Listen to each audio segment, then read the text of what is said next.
বাজ পড়াকে তুলনা করা হয়েছে পর্বত ভেঙে পড়ার সঙ্গে, ড্যাঙের লাফানোর সঙ্গে।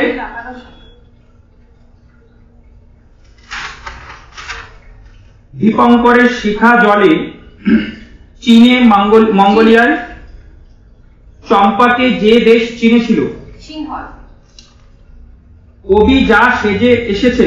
মানুষ সেজে। কবি সুনীল গঙ্গোপাধ্যায়ের ছদ্মনাম? নীল উপাধ্যায়, সনাতন পাঠক, নীলদী। ঘর কবিতায় যে বেড়ার কথা আছে? জারুলের বেড়া। নিস্তব্ধ মুহূর্তগুলি কেঁপে ওঠে সাগর গর্জনে। কবি অমিয় চক্রবর্তীর জন্মসাল? 1901। কবি মিছে দাঁত টানেন কখন? সারা রাত।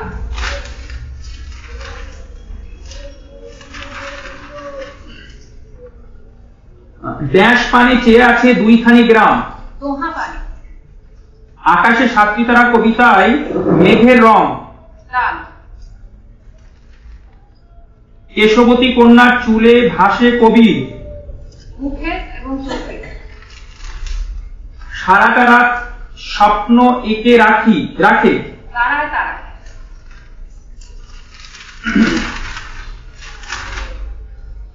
পাষাণ বেদিতে কিসের পূজা হয়? শিকল।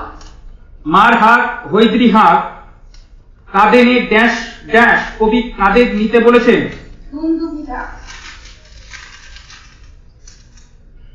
বঙ্গলক্ষ্মীর কোল ভরা কনক ভানু।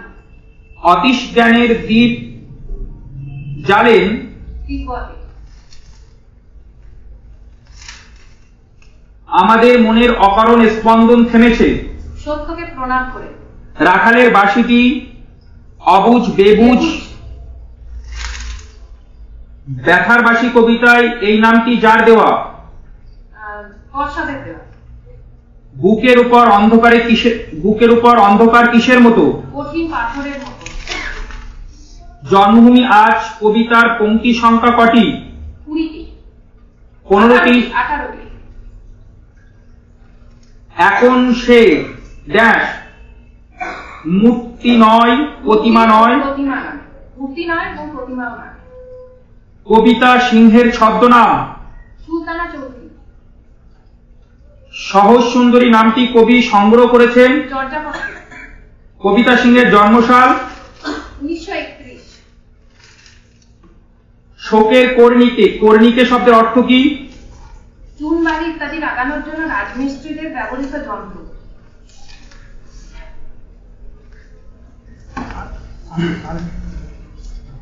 জোরে বলুন। কে বলবো? জোরে।